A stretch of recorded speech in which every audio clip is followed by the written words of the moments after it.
Hey guys, happy Friday. I wanted to wish you happy Friday before it was Saturday, which it might be on the verge of by the time I'm done with this. Who knows? This is just to let you know kind of what's coming up. I have videos already, like in clips that I have to just go through and splice together. Just some reaction videos around the theme of NTCC regarding the Bible and Christ and people as a business. And I'll share that with you from their own words and some clips. And then I'll probably break that up as well. I want to give you enough. I'm not trying to do a whole exhaustive series with every single preacher out there who's ever said anything that's similar. That's just too time consuming. You get the idea. It shows what this group thinks about people, and we'll just compare it to the Bible they say they believe. I'll also be working on sharing some FactNet stuff from back in 2004 to 2007 time frame, and share some things that I hope you'll find interesting and that will shed a huge light on this group. Well, not one huge light, many lights. Sometimes that provides more light, a lot of little lights than one big light. I have a lot of little lights in my room. If I put on the one big light, I don't get as much light. Isn't that fascinating? Oh my. Okay, so that's the plan, is the whole thing about NTCC viewing it all as a business, which did begin with the founder who taught us that.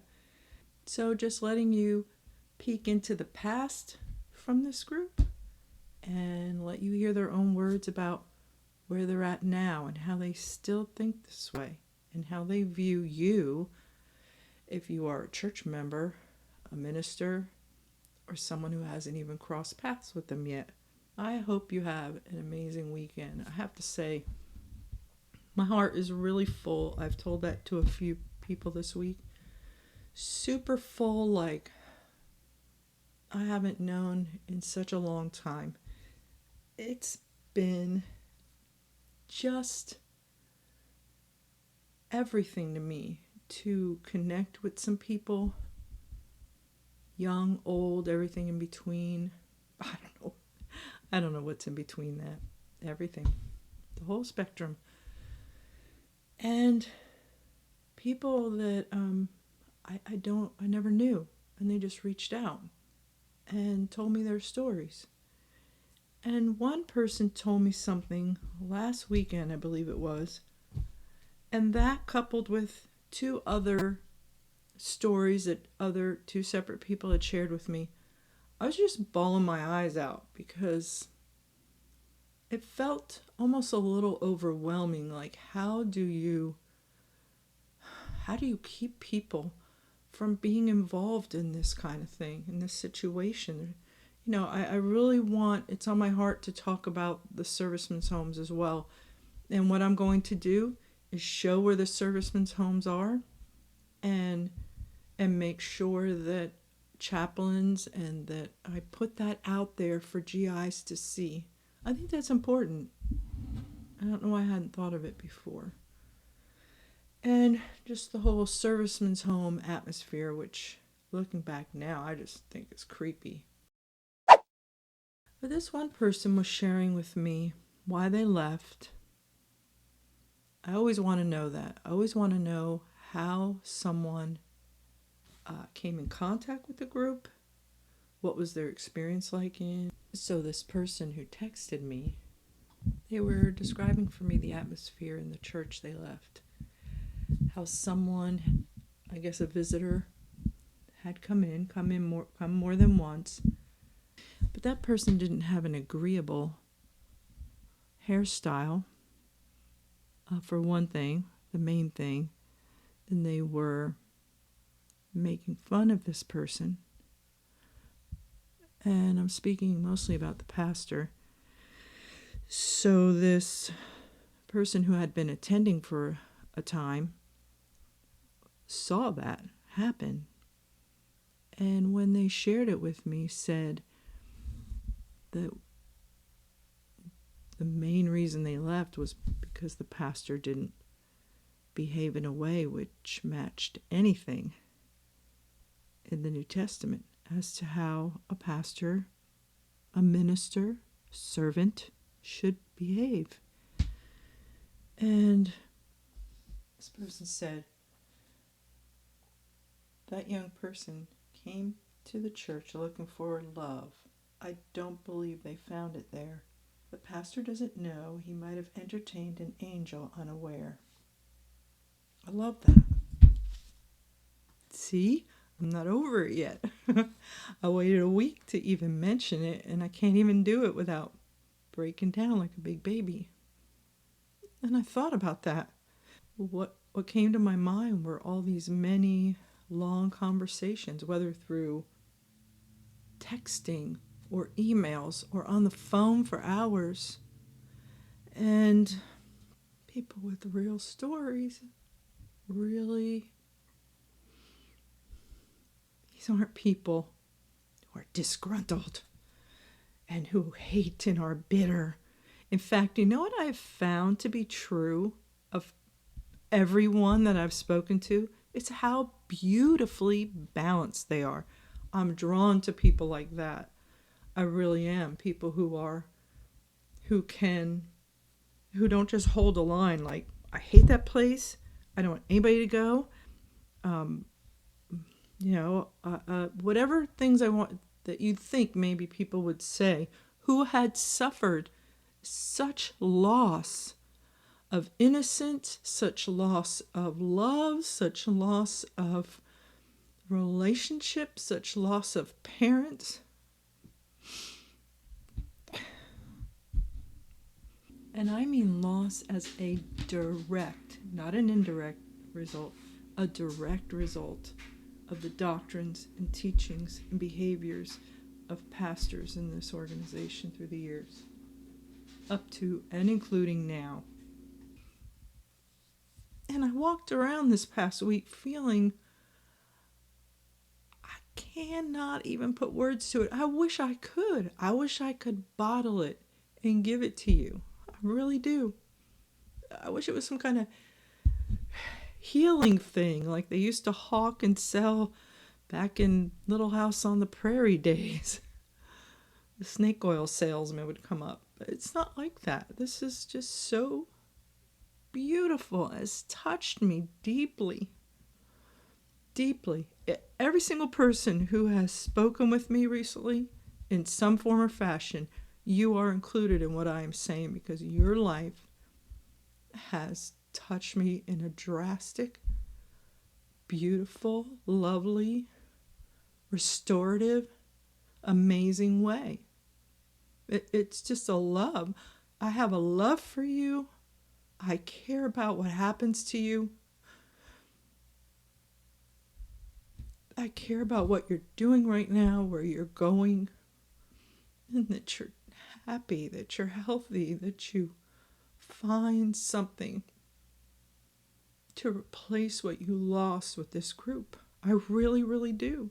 And when I thought of what that person wrote, I happened to be at work that day, and even though I work from home, I try to stay undistracted because I cannot make errors. I just can't. It's just not the type of work where you can make an error. It's very exciting in that regard, but it also can be a little bit stressful at times. And I heard the ding on my phone, and usually during the day it sits open during certain hours when I know my granddaughter might have her phone at school during lunch or something, or she'd just say hi. And I saw the text from this person. That's where they shared why they left and that this man couldn't see right in front of him, that he was maybe entertaining angels unaware. And I saw that service last night, so This is the 19th, the 18th, Thursday, and Graham Kinson was preaching. I did record it. I am going to do a reaction to it. It fits in with so many things I have on my heart. But what I noticed was, remember I posted that video of Mike talking about the choir, pretty much shaming them, because I thought to myself, he's going to shame those people right out of the pew and right up there. Why they put the camera on them and everything, it's just, I don't understand that. It's not fair to them. I just don't like that. That's just me. That's just a personal thing. I saw different ones I hadn't seen in a little while up there in the choir. I'm looking at all the services, so I see them. I knew who to expect to see when he said that. And I was broken up because I thought, they're shamed. And the stories through the years of Kekel with the people in the choir, there are a multitude. And so I feel very tender-hearted towards the people I see in the choir during the services. Anyway, I saw these people and I felt so bad. And then Kinson's message, which was, he acted like, I don't ever do anything like this. Of course, it's all they do in NTCC.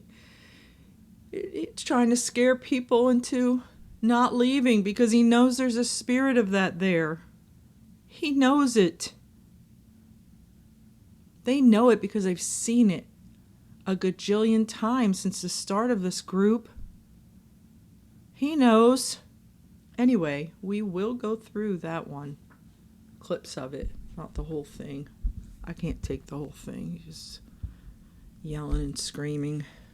I don't know how they think that's pleasant to anybody. And how many times can you show up at church and just be beaten to a pulp? A life is drained from you. It's drained. Angels unaware. Am I using it in the correct context? Who knows? Who cares? It's about the spirit of that. The spirit of what that person said. And that person didn't come back. The one that they described to me. You run off people because they don't fit your demographic for your business. That's what businesses do. They have a demographic. They have people they want to sell to that will buy their product. I just hope anyone that's feeling like that, like I am special, I'm somebody, just constantly having to take the tuck head, no matter how happy you try to walk through the door. Up at the door, I don't know if they still do it, but they used to do like the inspection station where you'd get the looks from head to toe. That's where you learn what is acceptable to the men and women of God, how you are dressing, how your hair is, whispering in your ear about maybe brother so-and-so would really like you if you did this or that to your hair. Well, they're like, can you imagine being a single man or woman now up there in Graham? For crying out loud. Oh my goodness, what is the pool of people to choose from? There's no one there. And when do you see other people in the other churches? Maybe at a conference? That was blown out of the water this fall when they went traipsing around the country in Hawaii. So, can't rely on that, can you? Anyway, that's my heart right now. And those are a few of the things that are on the back burner that are going to be moved to the front burner. I'll see you soon.